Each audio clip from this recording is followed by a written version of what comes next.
Hi Libra, kumusta po kayong lahat? So yan Libra, maraming salamat po pala sa walang sawang pagsubaybay sa ating pong mga reading.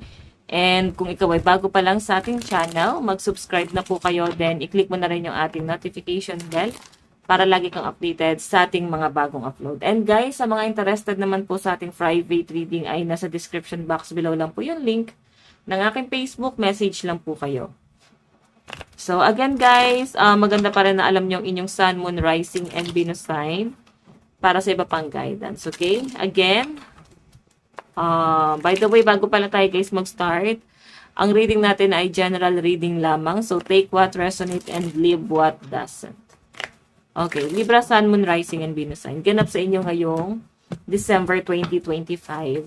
Ano po yung possible na ganap kay Libra ngayong 2025, December 8. Ayan. So, may mga Libra dito na parang nalulungkot kayo, parang nandun na kayo sa kawalan, sino yung tutulong, parang nawala yung mga taong sinasandalan nyo before. Ngayon, nakikita ko na parang mas pinipili ng ibang Libra na magpakabait. Mas pinipili nyo na maging, parang ilagay yung sarili mo sa safe zone, maging guarded muna. So, yun yung pinapakita sa akin dito. Libra, kumbaga, gusto mo muna protektahan yung energy mo, mag-relax. Ayan po. By the way, tignan pa natin. Libra, Sun, Moon, Rising, and Venus sign.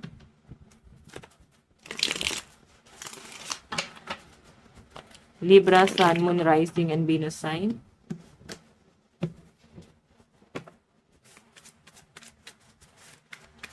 Okay, Libra. Meron tayong sweetheart. Ayan, pagdating to guys sa pagsasama, no, siguro iba sa inyo frustrated ka pagdating sa relationship nyo ng person mo. Yung iba guys nalulungkot siguro dahil hindi makabuo, yung iba naman na-pressure kasi nga may mga anak kayo na umaasa sa inyo. So, yun yung pinapakita sa akin dito, Libra. Siguro nape-pressure ka pagdating sa pamilya and especially sa mga anak.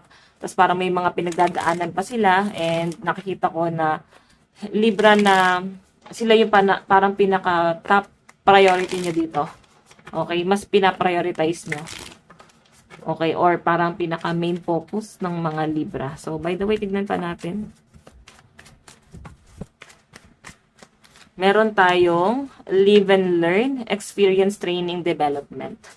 So, mukhang marami kayong inaaral, Libra, no? Ngayong December, guys, ayan, marami kayong gustong matutunan, may mga inaaral kayo dito, bago nyo, guys, simulan, no? Kumbaga, parang sa pagbi-business, inaaral mo yung isang bagay bago mo simulan. Parang binabalance mo kung worth it ba or ipupursu ba to.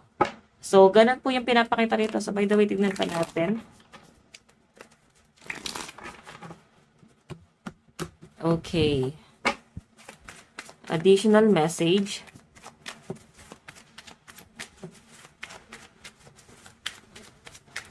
Meron tayong memory. So guys, itong memory na to, parang nanunumbalik kayo siguro sa kabataan nyo. Nung panahong maayos pa, mapayapa, maayos pa yung lahat, hindi pa sira yung buhay. Nakikita ko dito, Libra, na parang nagre-reminisce or magre-reminisce ka this month. Parang naiisip nyo na sana tinama, sana inayo, sana pala ganito ginawa ko. Puro sana yung nakikita ko dyan. What if ganito ganyan, what if ganyan ganyan. So, hindi nyo na kasi guys kayang ibalik pa eh. Nangyari na. Hindi nyo pinlano, hindi nyo naisip, hindi nyo na-realize. So, eto, meron ka pa naman daw pagkakataon ngayon sa kasalukuyan na ayusin to. And once na may tumulong, kasi ito nakikita ko medyo down yung energy mo, pero may taong gustong tumulong, willing tumulong sa inyo. And hindi to guys dahil dala ng awa, talagang willing silang tumulong sa inyo. So, tanggapin nyo yung tulong na yon. Okay? Kumbaga, bukal naman sa kalooban nila eh. Guys, ang laki number mo 17, 21, 27, and 20. Ngayong December 2025. Tignan pa natin additional message para po kay Libra. Meron tayong guilt-free. So, iba sa inyo, baka umiwas ka sa mga matatamis, sa mga pagkaing nakakataba, medyo diet. Yun yung pinapakita sa akin dito, Libra, no? And siguro, paudlot-udlot etong ginagawa nyo na to kasi parang hindi consistent. Hindi nyo siguro masimulan kasi may ibang bagay kayong ginagawa, medyo nagpapaka-busy din. Nagiging abala rin kayo sa ibang bagay. So, ayan po. Tignan pa natin. Additional message po para po kay Libra Spirit Guide. Libra. Meron tayong please leave a voicemail. So, ito kasi guys, pwedeng tungkol to sa communication. Siguro hindi na kayo masyado nag-uusap ng partner mo. Hindi na tuloy-tuloy or hindi guys ganun ka lalim yung mga pinag-uusapan nyo. Or hindi na kayo nag-uusap ng mga importanteng bagay. Kumbaga, napaka-basic. Hi, hello, good morning, good night, kumain ka na. Mga ganun na lang siguro kahit nga tayo. Pagiging concern is na alis na yon. So, may nakikita ko dito guys, complain. Like, parang may confrontation na pwedeng mangyari. Ayun nyo na guys, pahabain pa yung conversation. Or ikaw to. Parang gusto mo na lang sabihin yung mga gusto mo sabihin, then leave. Parang ganun. Gusto mo nang umalis. Tignan pa natin. By the way, meron tayong you can't do it. You can do it. So guys, yung sinasabi rito, kaya mo yan. Huwag kang susuko. Kung ano man yung mga nasimulan mo, laban lang. No? Kung ano man yung mga bagay na meron ka ngayon, pinaghirapan mo yon. And wala kang ibang taong hiningan ng tulong. Siguro idea. Pwede nagbigay sila guys ng idea or at least guidance. Pero yung mas pinapakita kasi sa akin dito na mas binuo mo yan sa sarili mo eh. Pwede nagbigay lang sila guys ng guidance, pero ikaw mismo yung bumuo sa sarili mo. Okay? Tignan pa natin. Oops. Meron tayong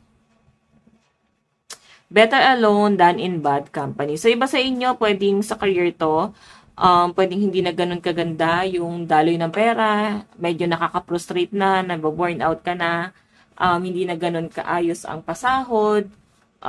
Siguro meron din kayo guys kinukuhang quota ngayong month and isa sa mga frustration mo. Kaya siguro yung energy mo dito is you can do it. Parang challenging to para sa inyo na makuha tong bagay na to. Yun nga lang guys, pwede ang nagiging hadlang is yung mga katrabaho.